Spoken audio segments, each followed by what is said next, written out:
होली के रंग गुलाल पर कोरोना की दूसरी लहर भारी पड़ती नजर आ रही है। होली पर होने वाली खरीदारी राज्यों के प्रतिबंधों और लोकल लॉकडाउन के सामने फीकी पड़ गई है। इससे इकोनॉमी में जारी रिकवरी की रफ्तार के भी सुस्त होने की आशंका तेज हो गई है। आर्थिक रिकवरी के बीच धूमधाम से होली मनाने की तैयारी फीकी पड़ती नजर आ रही है। दरअसल मौजूदा आर्थिक हालात में सरकार के पास लॉकडाउन लगाने का विकल्प मौजूद नहीं है। ऐसे में इकोनॉमी की चाल को बनाए रखने और कोरोना से बचाव के लिए राज्यों को ये छूट दी गई है कि वो होली समेत तमाम त्योहारों को मनाने के लिए लोगों को अपने हिसाब से छूट दें। देश में कोरोना के बढ़ते मामलों और दूसरी लहर के पहले के मुकाबले ज्यादा खतरनाक होने की आशंका के चलते ये सावधानी बरती जा रही है। संकट फिर से दिख रहा है कोरोना का। प्रधानमंत्री जी ने भी इसकी बैठक करी है हर मुख्यमंत्री जी के साथ। रोज निगरानी कर रही है। धीमे धीमे कुछ केसेस सामने भी आ रहे हैं। लॉकडाउन का कोई निर्णय नहीं है, लेकिन सभी को सतर्कता रखनी चाहिए, मास्क पहनना चाहिए, सैनिटाइजर इस्तेमाल करना चाहिए और 2 गज की दूरी का भी जो पालन है उसको करना चाहिए। इन निर्देशों पर अमल करते हुए अलग अलग राज्यों ने होली, शब बारात और नवरात्रि को लेकर दिशा निर्देश जारी किए हैं। राजधानी दिल्ली में सार्वजनिक समारोह पर रोक लगा दी गई। यूपी में जुलूस और समारोह के लिए प्रशासन की इजाजत लेनी होगी। बीएमसी ने मुंबई में सार्वजनिक समारोह पर रोक लगा दी है। बिहार सरकार ने लोगों से अपील की है कि वो सार्वजनिक रूप से होली न मनाएं। गुजरात में भी समारोह के आयोजन पर रोक लगा दी गई है और सीमित संख्या में होली जलाने के निर्देश दिए गए हैं। मध्य प्रदेश में भी होली से जुड़े समारोह और मेलों पर रोक लगा दी गई है। जाहिर है अगर इस तरह से प्रतिबंधों का सिलसिला बढ़ता गया तो फिर इकोनॉमी के दौड़ने की रफ्तार का सुस्त पड़ना तय है। कारोबार जगत भी इस बार होली पर बिजनेस के सुस्त पड़ने से परेशान है। 10 दिन पहले तो बहुत बढ़िया काम चल रहा था, लेकिन इस दौरान जब से लॉकडाउन की खबरें आने लगी, अखबार आने लगी, उस दौरान जो हमारे नीचे के व्यापारी हैं उन लोगों ने लागत लगाना कम कर दिया। जो कस्टमर 50,000 का माल लेता है वो 40 का ही लेके जा रहा है। डर के खरीद रहे हैं लोग कि लॉकडाउन रूमर उड़ रही है थोड़ी सी कि लॉकडाउन भी लग सकता है और इस टाइप से, तो लोग डर के खरीद रहे हैं सामान। पहले से तो हल्का है, तो इस बार उतना ही सामान खरीद रहे हैं जितना पहले से कम है। फरवरी में दूसरी लहर के आने से पहले इकोनॉमी में तेजी के साफ संकेत नजर आ रहे थे। मिसाल के तौर पर अगर मुंबई के मॉल्स की बात करें तो वहां पर बिक्री का रिकवरी रेट बढ़कर 85 से 90% तक पहुंच गया था। RAI के एक सर्वे के मुताबिक कंज्यूमर ड्यूरेबल्स की बिक्री फरवरी में 15% और रेस्टोरेंट की बिक्री 18% बढ़ी थी। लेकिन अब मॉल्स में रैंडम टेस्टिंग शुरू होने से लोगों की आवाजाही घटने की आशंका बढ़ गई है। ये चिंता केवल मुंबई तक सीमित नहीं है, बल्कि जिन इलाकों में हाल में कोरोना के मामले बढ़े हैं वहां पर भी होली पर कारोबार बढ़ना तो दूर बल्कि फरवरी की रफ्तार भी घटने का डर बढ़ गया है।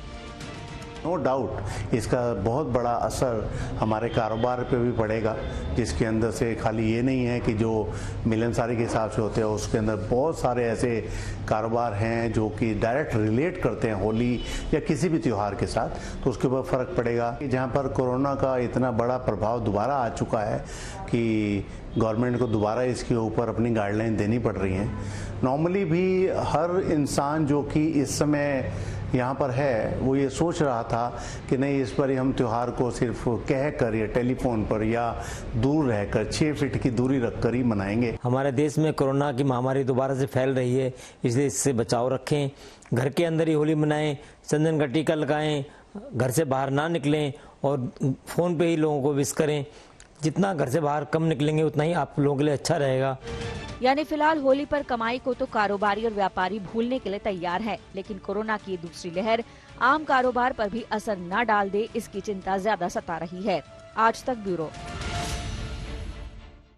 जेपी की 20,000 घर खरीदारों के लिए गृह प्रवेश का लंबा और इतना लंबा इंतजार जो है वो खत्म हो सकता है। सुप्रीम कोर्ट ने एनबीसीसी और सुरक्षा रियल्टी को फिर से बोली जमा करने के निर्देश दिए हैं। इनके प्लान पर सीओसी दोबारा विचार करेगी और इसके बाद ही बचा हुआ काम पूरा करने की जिम्मेदारी किसी एक कंपनी को सौंपी जाएगी।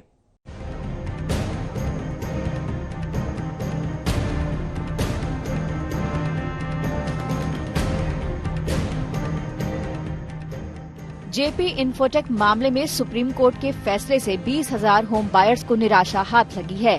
इस फैसले के मुताबिक फ्लैट बायर्स को गृह प्रवेश के लिए अभी और इंतजार करना होगा। कोर्ट ने इस मामले को वापस कमेटी ऑफ क्रेडिटर्स के पास भेज दिया है। कमेटी ऑफ क्रेडिटर्स को 45 दिन का वक्त दिया गया है, जिससे कॉर्पोरेट इंसॉल्वेंसी रेजोल्यूशन प्रोसेस यानी CIRP को पूरा किया जा सके।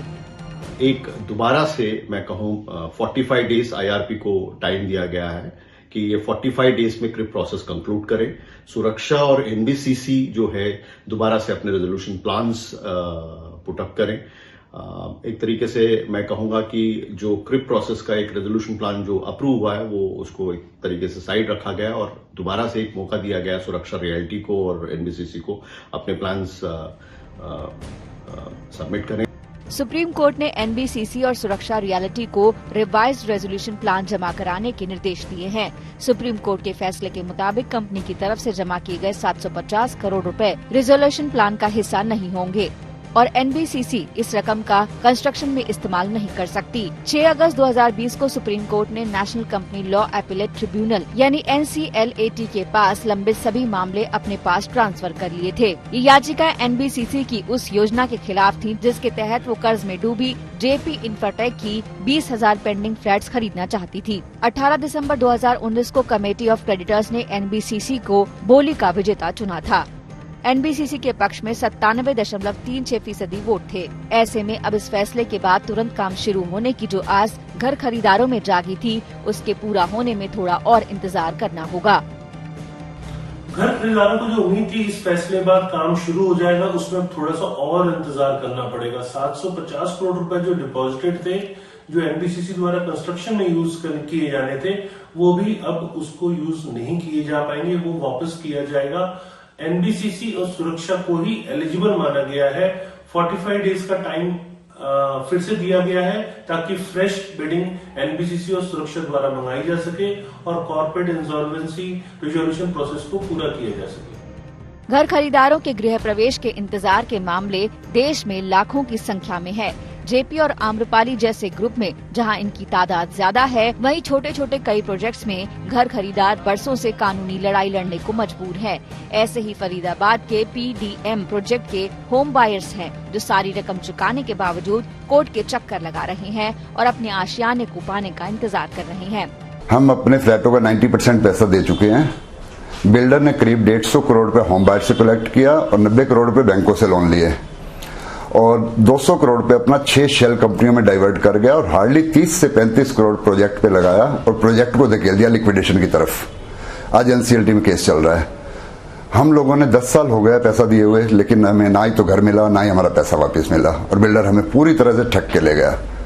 हमने पूरी इनकी इन्वेस्टिगेशन की है, इनकी बैलेंस शीट्स की स्टडी की है। इन्होंने सारा पैसा अपनी 6 शेल कंपनियों के अंदर डाइवर्ट किया है। सभी होम बायर्स ने इसी के साथ बिजनेस आज तक में मेरे साथ फिलहाल इतना ही। देश दुनिया की तमाम खबरों के लिए देखते रहिए आज तक।